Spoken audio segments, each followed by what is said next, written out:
Hi everyone, just need to show you guys something this morning that I never thought would happen. This is a 50-gallon tub with Gouramis breeding in a colony fashion. So I have 3 adult males in here. They measure about 4.5 inches, and 5 adult females, and they measure between 3 to 4 inches long. And some of them are related to the others, and some of them are the wild or lavender color. I have golden ones and I have blue opalines. And 2 of the 3 males decided to set up shop or blow bubble nest. You can see one here under this cluster of what I have, some lychee leaves as well as water lilies. And another one is here, sort of anchored with this lychee leaves that's not really growing. It's just a terrestrial plant that I use in my tubs.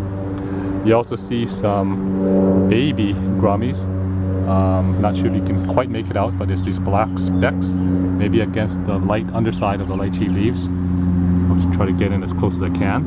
And there's a whole bunch of them. They're just in here. They seem to have grown because I know that newly hatched ones are a lot smaller. So evidently there has been some breeding going on even before the current nest that we see, because these are maybe, you know, gosh, quite along the way, and they don't seem to be bothered, or it doesn't seem like the other fish in here are actively pursuing them as food. So we'll just let this go. I initially came out here this morning to possibly do large water change as well as refresh the lychee leaves in this tub, but given everything that's going on today, I'll let this go. I won't be cleaning any water just now.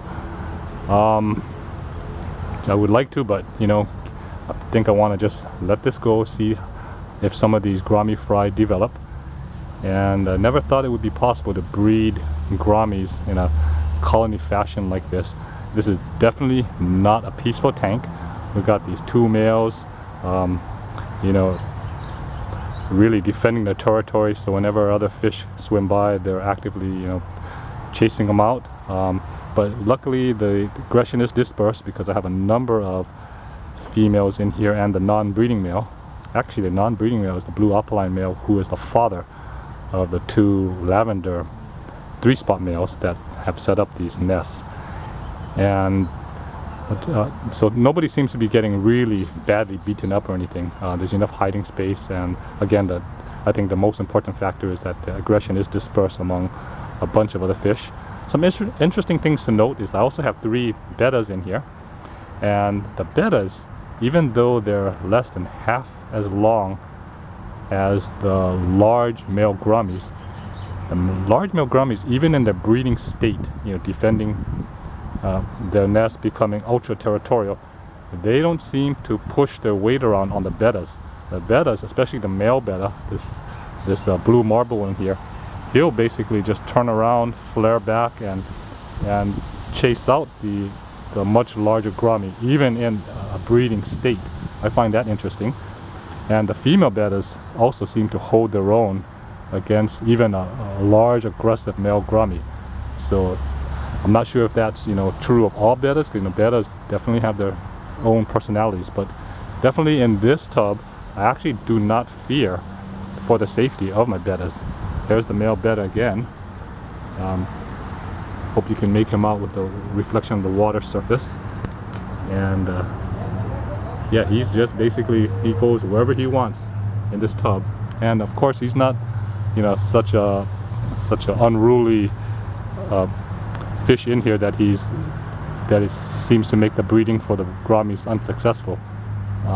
Evidently, he's in here, getting along, and oh, there's a whole bunch of Gouramis here surfacing.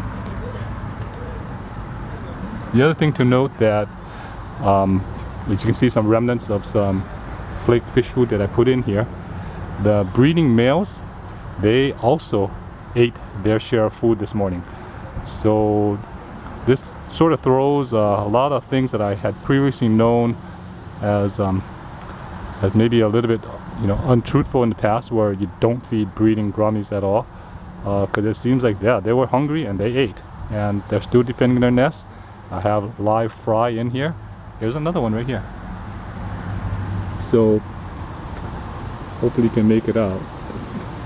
If you're on a computer, you probably can make this out a whole lot more than if you're on a small screen of a cell phone or even an iPad.